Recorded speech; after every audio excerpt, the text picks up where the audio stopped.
Africa Climate Conversations. The podcast. Hello, welcome to this week's edition of the Africa Climate Conversations. My name is Sophie Mbogwe.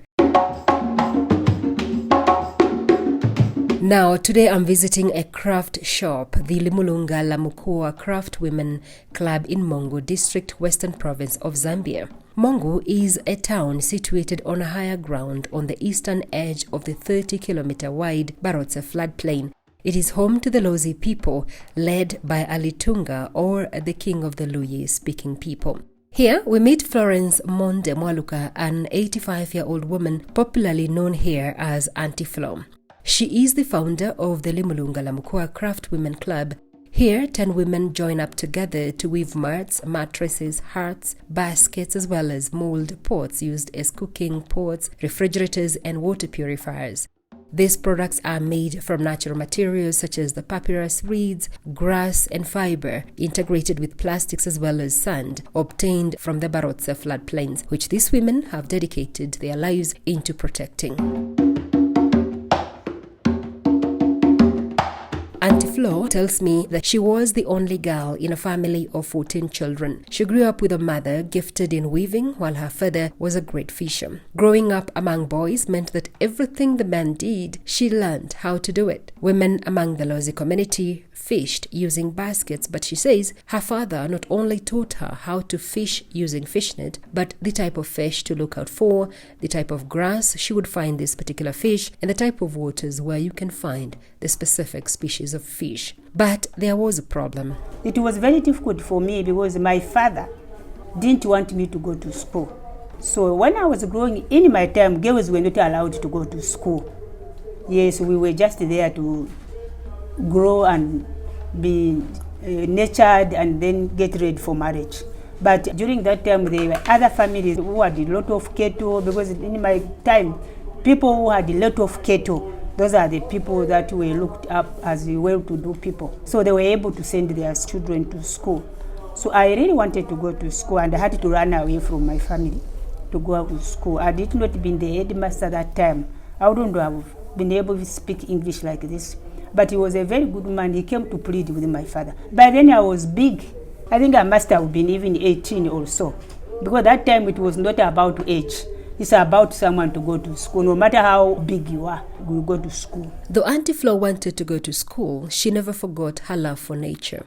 Growing up surrounded by nature and having learned weaving skills from her mother, she dropped out of schools to make a livelihood out of her environment while caring for this environment. As I was growing, I had grown up with a passion of using the natural resources. I appreciate natural resources. I've lived on wild fruits. I've lived on other food in the plain. Because in the plain we have other wild legumes and others. And in the upper land, I've lived also in the upper land with the animals, snakes, we call them. So I love nature. Her education background and childhood skills would come in handy years later. Auntie Flo today is an energetic 85-year-old woman. She tells me she has dedicated most of her years to community service. She has used this club to link her community to local and international non-government organizations, as well as the Zambian government. In 2001, while serving as one of the first board of directors of the Zambian Chamber of Small and Business Association, she took advantage of the government's drive to encourage women to join in business and register her company. She would then bring Lozi women together to make products using natural fibers such as roots, papyrus, and grass. But lack of finance would see her close her business 4 years down the line. I got more encouraged when we were told the importance of coming up with a company. Because when you register a company, they say you can get some loan, you can get some help, and so on, especially if you are a woman. So this is how I registered my company, 2001. But I wouldn't go anywhere because it was difficult for me. That time when I joined the chamber, I had only 50 kwacha in my account. So starting a business with a 50 kwacha that time would have been easy, but it wasn't really so easy. So by 2014, I had already given up. I've just revived the company now. The company was exactly what you are seeing. It was about craft and the protection of our natural fiber. or natural resources. The club is back in business now, mobilizing women both elderly and young to conserve the Barotse floodplain and also try making a livelihood out of the vast natural resources such as roots, grass, reeds, soil, and water. Now they integrate these natural resources with plastics to craft bags, mattresses, pots, shopping bags, hats, mats, among many other things. Now, art and craft skills, she says, are pertinent in helping these women generate an income and support their social livelihoods. Art and craft is something that has been carried over from centuries. So we had, all of us have learned the way our parents were doing. We were doing this different types of weaving, doing mats and so on and so forth. So I was trying to encourage them to start changing the way we do our weaving and improve on the weaving, for them to be able to integrate a basket or something to make a bag, a shopping bag, like you put some wood or you make those handbags integrated with fabric, you put some zip. My most challenge, even when I'm talking to you, is how do we educate young people about this indigenous skill? Elderly women like me, they are still there with very unique skills. We will mobilize the women, the old women, and then the old women will be the teachers, they will be the experts to impart the knowledge through the young people. Our education system here, encourages even parents, even me. I want my child to go to school so that they go and work for someone. But now we have a challenge now. How many degree holders and masters that are just walking along the streets with the papers in their envelope? There's no employment. But when you identify your skill, whether you've been educated, whether you are not educated, if you have anything that you are interested, there's no problem for you to survive. The Barotseland leadership decision-making process is patriarchal in nature. To date, Western Zambia has retained its traditional kingship leadership. Auntie Flo says from time immemorial, despite women being allowed to attend a development meeting, they were never permitted to add their voices in shaping these development decisions that in one way or another impact on these women. But today, at least, there are women village indunas, that is the village elders, looking into the affairs of their villages. In addition, 2 chiefdoms are led by women. But despite this, women leadership is still lagging behind among the Barotse people, a huge setback in conservation efforts. We protect the land by canal clearing, by also telling people not to burn the land anyhow. Though, the challenge that we have in terms of having few women in leadership, you have no much authority. Even if you stop people from doing anything, they would say, who is that one? In laws, we have a saying which say, they would ask or say, Kimwana mangi, where is that person coming from? Whose daughter, whose son? For you to have that authority to stop anything.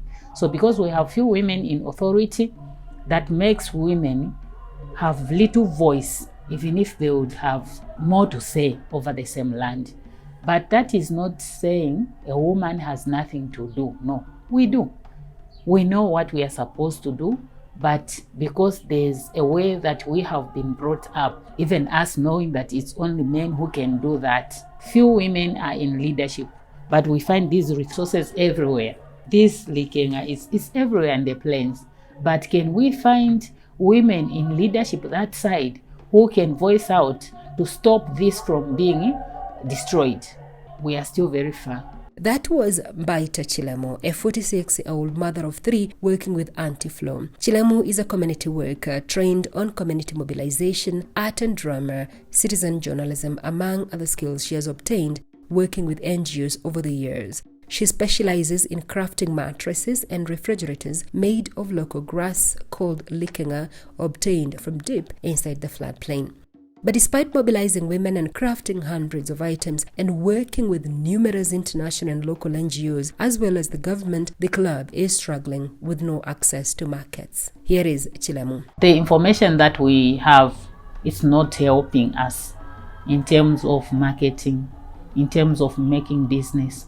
I and Auntie Flo have worked with many organizations like Parliament, go and debate, contribute, even to the NGOs bills we were contributing. So many meetings that we have We have contributed even to the current constitutions that we are using.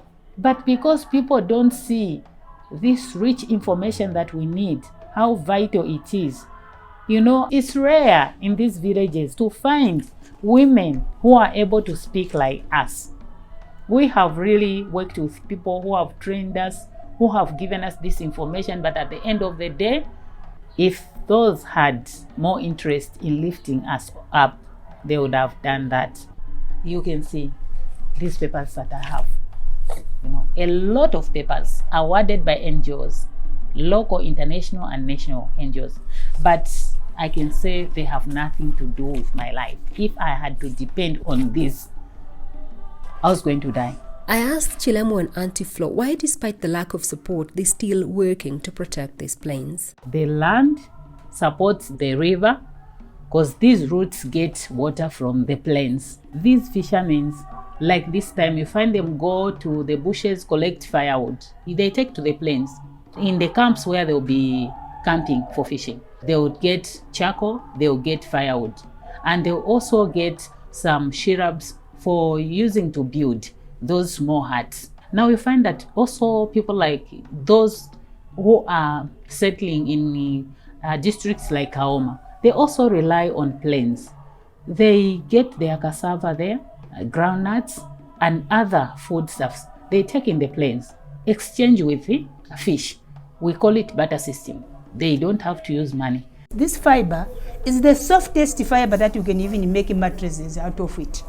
You can crush when it is very dry, but still more you can make baskets, you can make whatever product that you want to make from there. It is from the plain. You can't get it anywhere again other than in the plain. Even in some of the plains, they are not there. You get reeds, you get papyrus, you get a variety of fiber. So whoever talks about the plain talks about me, because this is my livelihood. This is where I get the most grass that can produce good product. In the plain, there are different of soils. There's loam soil, there's sand soil, there's black soil, there's clay soil. There's different soils, which you can also make different products.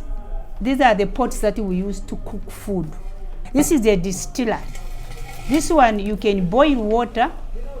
There's a filter here which you put in here, and that the water will drip. That dripped water, you can use it even in your car. It will not knock out. Or you can make some drinks. This is our fridge.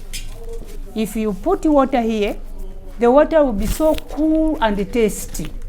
The only place you can find soil to make this product is from the plain. And also the fiber, which we call likenga. This is a cooler grass also.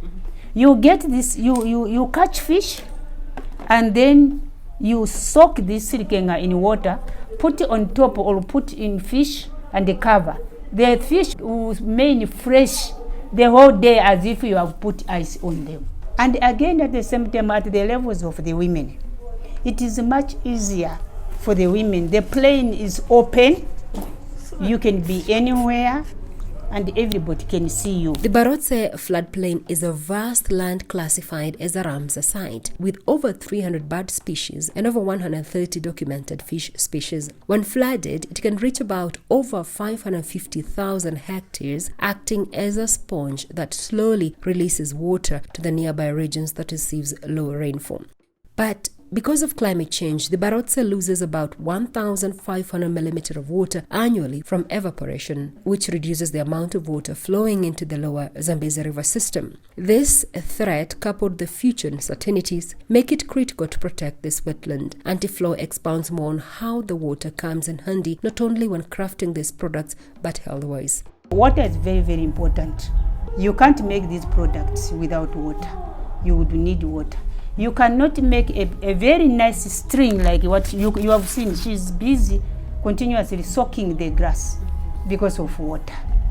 Me, I was growing up without my pills, medicine that we are using. We were just using herbal, but water was very important. You steam yourself with the water. You drink a lot of water. For instance, like nkwana, we call this nkwana. This water from this nkwana, as I said, it is so tasty. It encourages, if someone is very sick, has been sick and weak, appetite sometimes goes out. But when you continuously giving someone some water from Nkwana, eventually the appetite starts now growing, coming up. Again, water with the soil. I said we have several types of soil. It helps certain fish like bubble fish. This type of fish will live for so long. When the long soil is just damp like that, just wait for a long time until the rain comes. Still more, that fish is going to live. Some fish die, but the ndombe will not die. Water again at the same time. It was used during my time. There were no clinics, there was no these English medicines, and so we were living on using our natural resources, using roots, using leaves, but water was very important. Yes, because even when you have pneumonia, you can use water to cure pneumonia. They take the water, boil the water, and then you put your arms in the hot water, and then when the hands are still hot, and then you start massaging. Although the massaging of pneumonia, it can be done both with the fire. You warm your water on fire when the hands are hot, and then you start massaging. The pneumonia goes. Yes, and then at the same time, the same water, when you steam the water, just steaming, getting the water, put it in here, because these were our pots. We didn't have these whatever clay pots, even though the three-legged pots, they were not those were coming from South Africa. So these were the pots that we were using. Put water in here, boil, and then you cover yourself, and then you start steaming. When that sweat comes out, whether it is a headache or whatever pain is in the body, eventually you get well. Again, you use the same hot water, pull out an axe, and put it in fire. When it is ready, and then you drop it in the cold water, and then you cover yourself. Again, you get cured. If you have a headache, maybe you have toothache, you have these pains that we usually experience now, that you need only to drink Panadol. Those days there were no Panadols, there were no fancy dad, there was no quinine, there were no chloroquine. This is how we lived. However, Auntie Flo says this natural basin cannot exist without its surrounding upper dry land made up of savannas, woodlands, grasslands and dry forest, where the Lozi people migrate when the floodplain floods in a ceremony called kuomboka, or emerging from the waters. Lozi are so protective about their land because all of us can't live without the plain, and we cannot live without the upper land, because during the flood like this time, on those that are big mounds, those are the ones that are, most of them people have shifted to the upper land. So we have two homes, the other home in the plain, then the other home in the upper land. So it's very difficult for you really to say, no, these are specifically in the plain, and these one are only on the upper hand. Even the canals, for instance, the water comes from the upper land. You can even see even Zambezi. Zambezi comes from the upper land in Solwezi, in Northwestern Province. It's very difficult to be very specific and make people understand that this is more important than the other one. Because when you talk about plains, it's not only this plain here that you've seen. There are so many plains, including Liua Plain. When you look at this, it's like it's all bush. But if you travel just some few kilometers from here, you will find another plain. You go to this area again, you find a big plain. When you talk to a lost person and you want to preserve plains, it's like we feel more comfortable if you would protect all the plains. Because this is where even when the flood is flooded there, when we move out with the cattle, they have to go where there are plains. Because most of the 3/4 of the time, the cattle eat grass in the plain.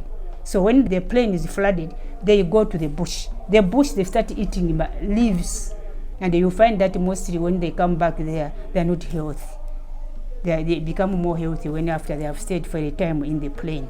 Every morning when the sun rises on the Barotse floodplain, Chilemu says it's an opportunity to do better by the floodplain she has called home all her life. But as she weaves mattresses, she has ventured into other survival tactics to feed her children. I call myself that I do 99 jobs, because you can find me selling groundnuts, 1 kwacha groundnut for me to eat. I even go to collect this grass so that I sell here. No buyers for this. It's only one person who buys once in a year. I think I've sold for 2 years now. 2022, I sold for 300 kwacha. 2021, I sold for 300 kwacha. I didn't do it alone. First year, I partnered with a first boy. And then last year also, I partnered with a boy. Especially that we go in the plains, we paddle, and we get this. You only get it in the water when it's too deep. That's when it can maintain its color. We get it when it's green. Like Auntie Flo was saying, even if you have these, people will look at them as olden things. How many people would come and buy this? So it discourages the people who want to make money on this. Why do you keep doing it? There is that passion, but because we can't live just with a passion, we need money for us to live. Sometimes it makes us stop doing this and do other things which can give us money so that we live. For Auntie Flo, she is training young girls through requests by different groups and some schools, but as she ages gracefully like some fine wine, she's worried of the club sustainability. How do I leave these committed women who have agreed to add on to their product to make them unique? How do I leave them in a good market, like where men or people with money sell their products? Because most of us women have been selling and carrying our product on our head, going round, or selling to those who have money. It's very difficult to find someone who can buy, can give you a better price.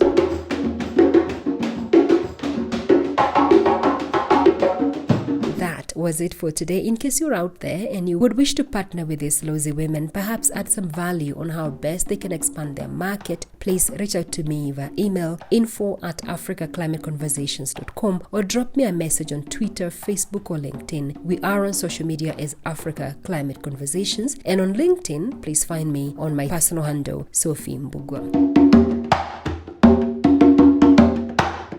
Next, we will delve a little further with Auntie Flo on the cultural changes and the impacts on conservation among the Barotse people, as well as impacting this knowledge that Auntie Flo has and the challenges she's facing with the current generation.